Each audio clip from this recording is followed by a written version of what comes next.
സാക്ഷാത്കാരത്തിന് പിന്നാലെ പായുന്നു. അപ്രകാരം ബൈബിൾ പരിചയപ്പെടുത്തുന്ന ഒരു കുടുംബത്തെ Doha AG Sunday school members നർമ്മത്തിന്റെ രസം കലർത്തി ഇതാ നിങ്ങളുടെ മുൻപിൽ അവതരിപ്പിക്കുന്നു. ലോകമോഹം. ഇന്നത്തെ കോളേജ് അടിപൊളിയായിരുന്നല്ലേ?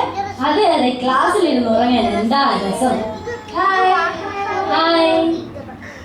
നീ എന്താ ക്ലാസ്സിൽ പറയാനുള്ളത്? ഓ, എനിക്ക് വല്ല സുഖമില്ലായിരുന്നു. ഇന്ന് വല്ല നോട്ട്സ് എഴുതിപ്പിച്ചോ? ഞാൻ നോട്ട്സ് എഴുതാൻ വന്നതല്ലേ. ഓ, അതൊക്കെ പിന്നെ എഴുതാം. നീ ഇത് നോക്ക്. എന്റെ ഫ്രണ്ട്സ് ആരെങ്കിലും അപ്ഡേറ്റ് ചെയ്തിട്ടുണ്ടോ? ഓ, എമ്മിയും അയറിനും അവളുടെ ഡ്രസ് നോക്കിയേ, നല്ല രസമുണ്ടല്ലേ? Oh my god, it's so expensive. ഇതുപോലെ ഒന്നും എനിക്കും വാങ്ങണം. ഇതും പറഞ്ഞോണ്ട് മമ്മിയുടെ അടുത്ത് ചെന്നാ മതി, ഇപ്പൊ കിട്ടും. പാപ്പയുടെ കൈ പൈസയില്ല, റിസഷനാ എന്നൊക്കെ അങ്ങ് തുടങ്ങും. ഇതൊക്കെ തന്നെ ഞങ്ങളുടെ വീട്ടിലും. അമ്മമാർക്ക് വാങ്ങാൻ മാത്രം ഒരു റിസഷനും ഇല്ല. എന്റെ അമ്മയുടെ അലമാരൊക്കെ തുറന്ന് നോക്കണം. സാരി കാണും, നമുക്ക് മാത്രം പോലും വാങ്ങി തരില്ല. നീ നാളെ ക്ലാസ്സിൽ പിന്നെ വരും നാളെ ക്ലാസ് പാർട്ടി ഉള്ളതല്ലേ. മക്കളെ, എന്നെ എടുക്കും അവിടെ. എന്തിനാ കിടന്ന് അലയ്ക്കുന്നേ? പഠിക്കുന്നത് കാണുന്നില്ലേ? എന്തോ ഇത്, പഠിത്തം മാത്രം മതിയോ? പ്രാർത്ഥിക്കൊന്നും വേണ്ടേ? എടി, നിങ്ങളെ അമ്മ വിളിക്കുന്നു, പ്രാർത്ഥിക്കാൻ വിളിക്കുന്നു. ഞാൻ പോവാ, നിങ്ങൾ പ്രാർത്ഥിച്ചോ. പിന്നെ പോവാം. എന്തിനാ ഇപ്പൊ പ്രാർത്ഥിക്കുന്നേ? കുറച്ച് കഴിഞ്ഞ് പ്രാർത്ഥിച്ചാ പോരെ, നിങ്ങൾ പഠിച്ചു തീർന്നില്ല. മക്കളെ, നിങ്ങളുടെ അപ്പൻ ഇപ്പൊ വരും. അതിനു മുമ്പ് നമുക്ക് പ്രാർത്ഥിച്ചങ്ങ് തീർക്കണം. എന്തോ എന്റെ ഇത്ര ധൃതി? എല്ലാ ദിവസവും ഇല്ലല്ലോ. എനിക്കിന്നൊരു നല്ല സീരിയൽ കാണാനുണ്ട്. ആ മനുഷ്യൻ ഇങ്ങോട്ട് വന്നാ എന്നെ ഇരുത്തത്തില്ല. അത് നിങ്ങൾക്ക് നന്നായിട്ട് അറിയാലോ. ആഹാ, അത് പിന്നെ പറഞ്ഞാ പോരായിരുന്നോ? മക്കളെ, ഒരു കുഞ്ഞു പാട്ടും 117 സങ്കീർത്തനവും വായിച്ചാ മതി. വാ, എന്നിട്ട് നിങ്ങൾ പോയി പഠിച്ചോ. വരാം. ഓക്കെ. കർത്താവേ, ചർച്ചിൽ എന്തൊക്കെയാ ഡ്രാമ മമ്മിയുടെയും ഡാഡിയുടെയും. സ്തോത്രം, ഹല്ലേലൂയ. പട്ടണവാതിൽക്കൽ ഇരിക്കുന്ന ലോത്ത് ഭവനത്തിലേക്ക് കയറി വരുന്നു.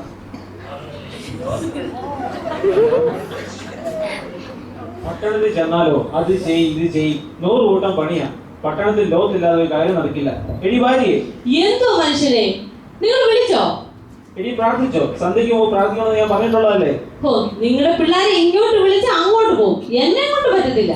എങ്ങനെയാ? നിങ്ങൾക്ക് പട്ടണത്തിലെ കാര്യം തീർന്നിട്ട് നേരമില്ലല്ലോ. പട്ടണത്തിലെ എല്ലാരെയും നോക്കിക്കൊണ്ടിങ്ങനെ നടന്നോ? എനിക്ക് പട്ടണത്തിൽ 100 കൂട്ടം പണികളുണ്ട്. നീ ആരാ? സൊസൈറ്റി ലേഡിയോ? പിള്ളേരുടെ കാര്യം നോക്കാൻ എന്താ നിനക്ക് പറ്റില്ലേ? അതെ, കുടുംബം നന്നാക്കിയിട്ട് വേണം നാട് നന്നാക്കാൻ. കുടുംബം ആദ്യം, പിന്നെ മതി പട്ടണം. ഒരു പുണ്യാളം വന്നിരിക്കുന്നു. നീ ഇങ്ങനെയൊക്കെ പറയുമെന്ന് എനിക്കറിയാം. അതെ, എന്റെ അച്ഛനെ ഉണ്ടല്ലോ, എനിക്ക് വലിയ സ്നേഹമാണ്. കണ്ടോ, എന്ത് പറഞ്ഞാലും കുറ്റമാ. ഞാനൊന്നും പറയുന്നില്ല.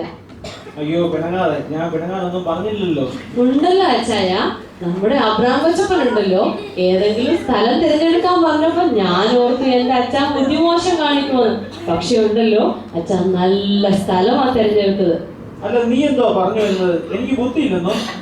അങ്ങനെ വല്ല ഞാൻ പറഞ്ഞോ? ജീവിതത്തിൽ ആദ്യമായിട്ട് അച്ഛൻ ബുദ്ധിപരമായിട്ടൊരു കാര്യം ചെയ്ത് കാണുന്നത്. അതൊന്നും പറഞ്ഞതേ ഉള്ളൂ. നന്നാണല്ലോ. പക്ഷെ ദേഷ്യപ്പെടാതെ അച്ചായ, നമ്മുടെ വസ്തുക്കളൊക്കെ കണക്കൂട്ടി നോക്കിയാലുണ്ടല്ലോ, നമുക്കാ കൂടുതൽ. അബ്രാമിനൊന്നുമില്ല. നീ പറഞ്ഞത് ശരിയാ. കൊച്ചപ്പനാണ് പറഞ്ഞിട്ട് വലിയ കാര്യമൊന്നുമില്ല. പ്രാക്ടിക്കലായിട്ട് ചിന്തിക്കാനുള്ള ബുദ്ധി വളരെ കുറവാണ്. എന്തായാലും ദൈവം തന്ന ബുദ്ധി ഉപയോഗിച്ച് നമ്മൾ മക്കൾക്ക് വേണ്ടി വലുത് സമ്പാദിച്ചുകൊണ്ട് മക്കൾക്ക് ഈ ഭാവിയിൽ ബുദ്ധിമുട്ടേണ്ടി വരില്ല. ശരിയാ. മൂത്തോളെ ഡോക്ടറും രണ്ടാമത്തോളെ എഞ്ചിനീയറും മാത്രം. മക്കൾ ഡോക്ടറും എഞ്ചിനീയറുമാണെന്ന് പറയാൻ എന്ത് സുഖം. പട്ടണത്തിലേക്ക് അതൊരു വലിയ ഗമയാണ്. ശരിയാ. ഇപ്പം പെൺപിള്ളേരെ കെട്ടിച്ചയക്കണമെങ്കിൽ നിസ്സാരം തുകയൊന്നും പോരാ. അതും ശരിയാ. എനിവേ, അത് വിട്. നമുക്കൊരു വീട് പണിയണം. നമ്മുടെ കൊച്ചപ്പൻ കിടക്കുന്ന പോലെ കൂടാരത്തിലൊന്നും കിടക്കാൻ എന്നെ കിട്ടുകയില്ല. നമുക്ക് ഈ പട്ടണത്തിൽ ഒരു മാനമൊക്കെ വേണം. ഒരു 2 നില വീടൊക്കെ പണിഞ്ഞ് നമുക്ക് അങ്ങ് ജീവിക്കണം. അത് നമുക്ക് ചിന്തിക്കാം. എടി, ഞാൻ പട്ടണത്തിലൊന്ന് പോയിട്ട് വരാം. ഓക്കെ. മക്കളെ, എന്തെടുക്കും അവിടെ? എന്തോ അമ്മ, ഞങ്ങൾ ഇവിടെ പഠിക്കുവാ.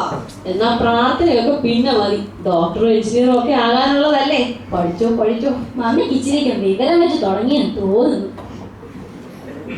ലോത്ത് പട്ടണവാതിൽക്കൽ ഇരുന്ന് സ്വതന്ത്ര നിവാസികളുടെ പ്രശ്നങ്ങൾ ഒത്തുതീർപ്പാക്കുന്നു.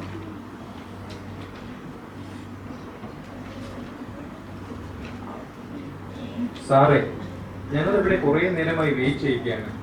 ഞങ്ങളുടെ ഈ പ്രശ്നത്തിന് എങ്ങനെയെങ്കിലും ഒരു പരിഹാരം കണ്ടെത്തി തരണം. എന്താണോ നിങ്ങളുടെ പരാതി? സാറേ, ഇന്നലെ രാത്രി എൻ്റെ വീടിന് മുമ്പിൽ പാർക്ക് ചെയ്തിരുന്ന ഫെറാറി കാർ കാണാനില്ല. എൻ്റെ മകന് ഞാൻ ബർത്ത്ഡേ ഗിഫ്റ്റായി വാങ്ങിക്കൊടുത്തതാ. നിങ്ങൾക്ക് ആരെങ്കിലും സംശയമുണ്ടോ?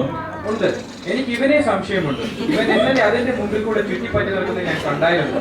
അയ്യോ, ഞാനല്ല സാറേ, ഇതെന്തൊരു സാധനമെന്ന് നോക്കാൻ ഞാൻ വെറുതെ അതിൽ കൂടി പോയതാ. ഞാൻ എടുത്തിട്ടില്ല. നീ എടുത്തില്ലല്ലേ? എന്റെ മോൻ ഒന്ന് ഓടിച്ചു നോക്കിക്കോട്ടെ എന്ന് പറഞ്ഞപ്പോൾ ഞാൻ സമ്മതിച്ചു. അത് അവിടെ തന്നെ കൊണ്ടിട്ടിട്ടുണ്ട്. ക്ഷമിക്കണം. ഇനി മേലെ അന്യന്റെ മുതൽ മോഹിക്കരുത്, കേട്ടല്ലോ? പൊക്കോ പൊക്കോ. ലോത്ത് പട്ടണവാതിൽക്കൽ ഇരിക്കുമ്പോൾ 2 ദൂതന്മാർ അവനെ എതിരേറ്റ് വരുന്നു.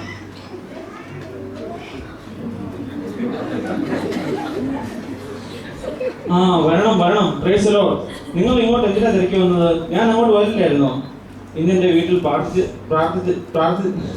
ഇന്നെന്റെ വീട്ടിൽ താമസിച്ചിട്ട് പോയാൽ മതി. ലോത്തേ, ഞങ്ങൾ ഇവിടെ പാർക്കാൻ വേണ്ടി വന്നതല്ല. അങ്ങനെ പറയരുത്. ഇന്നെന്റെ വീട്ടിൽ പാർത്തിട്ട് പോയാൽ മതി. ശരി, എങ്കിൽ അങ്ങനെയാണ്. ലോത്ത് ദൂതന്മാരുമായി വീട്ടിലെത്തുന്നു. എടി, ഇതാരാണ് നോക്കിക്കേ. നമുക്ക് 2 വിരുന്നുകാരുണ്ട്. ആരാ? ദൂതന്മാരാ. ഓ, പ്രൈസ് ദി ലോർഡ്. വാ വാ, കയറിയിരിക്ക്. ഓ, ഇങ്ങോട്ടുള്ള വഴിയൊക്കെ അറിയുമോ? ഞാൻ വിചാരിച്ച അബ്രഹാമിന്റെ അടുത്തേക്കുള്ള വഴി മാത്രമേ അറിയുള്ളൂ.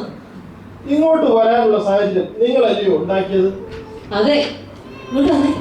ഇതാ നിങ്ങളുടെ കുഴപ്പം. വഴി പോകുന്ന ആൾക്കാരെയൊക്കെ ഇങ്ങോട്ട് കയറ്റി കൊണ്ടുവന്നോളൂ. എടി, അവർ ദൂതന്മാരാ. അങ്ങനെ പറയരുത്. നീ അവർക്ക് കഴിക്കാൻ വരുന്നത് ഉണ്ടാക്കി കൊടുക്കും. മക്കളെ, ഇങ്ങോട്ട് വന്ന് എന്നെ ഒന്ന് സഹായിച്ചേ.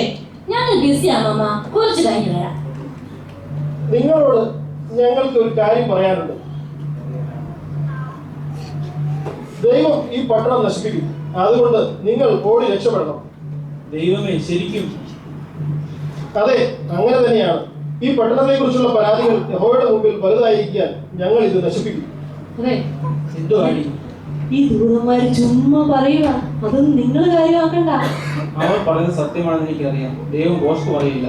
പോകാം, എനിക്ക് പേടിയാകുന്നു. എന്നാ നിങ്ങൾ പോയാൽ ഓടിക്കോ. എന്റെ പിള്ളേരെ ഞാനൊന്നും വരികയില്ല. അങ്ങനെ പറയാതെ. എന്ത് പറഞ്ഞാലും ഞാനില്ല. അബ്രഹാം കൊച്ചപ്പന്റെ കൂടെ ഇറങ്ങി തിരിച്ചിട്ട് ഇപ്പോഴാ കുറച്ച് കൃഷിയൊക്കെ തുടങ്ങിയത്. ആപ്പിളും ചക്കയും മാങ്ങയും തേങ്ങയും ഇതൊക്കെ നട്ടതേ ഉള്ളൂ. ഇതിന്റെയൊക്കെ ഫലം അനുഭവിച്ചറിയാതെ ഞാൻ ഇവിടുന്ന് അങ്ങോട്ട് വരികയില്ല. എടി, അങ്ങനെ പറയില്ല. അവർ പറയുന്നത് കള്ളമാണെന്ന് എനിക്ക് തോന്നുന്നില്ല. മക്കളെ, നിങ്ങൾ വാ, നമുക്ക് ഇവിടുന്ന് രക്ഷപ്പെടാം. അപ്പ ഞങ്ങൾ വരുന്നില്ല. We don't want to miss our friends. പോകാം മക്കളെ. ദൈവം പറഞ്ഞാൽ അതുപോലെ സംഭവിക്കും. എങ്കിൽ പോയേക്കാം. മനുഷ്യന് സ്വസ്ഥമായി ജീവിക്കാൻ അനുവദിക്കത്തില്ല എന്ന് വെച്ചാൽ എന്ത് കഷ്ടമാണ്. വേഗം വാ, സമയം പോകുന്നു. സമയം നഷ്ടമാക്കരുത്. എടി, നീ ഇപ്പൊ എവിടെ എന്തെടുക്കാൻ പോയതാ? ഓ, ഞാനിപ്പോ സാധനങ്ങൾ എടുക്കാൻ പോയതാ. വേഗം വാ, നമ്മൾ ഇപ്പോൾ രക്ഷയ്ക്കുള്ള ഓട്ടത്തിലാണ്. ഒരു കാരണവശാലും തിരിഞ്ഞു നോക്കരുത്. ശരി ശരി. അയ്യോ, എന്റെ സാരി. പ്രിയമുള്ളവരെ, നാം ഇവിടെ കണ്ടതുപോലെ നാം ലോകത്തിന്റെ സ്നേഹത്തിന്റെ പിന്നാലെ പായുകയാണ്. ബൈബിൾ പരിചയപ്പെടുത്തുന്ന അനേക പരാജയ കുടുംബങ്ങളെ മാതൃകയാക്കുവാനല്ല, പിന്നെയോ അതിലെ പാഠങ്ങൾ ഉൾക്കൊണ്ടുകൊണ്ട് സിയോൻ നഗരിയിലേക്കുള്ള പ്രയാണത്തിൽ സ്വർഗത്തിൽ നിക്ഷേപങ്ങൾ സ്വരൂപിക്കുവാൻ വ്യഗ്രതയുള്ളവരാകുവാൻ ഞങ്ങൾ നിങ്ങളെ ആഹ്വാനം ചെയ്യുന്നു.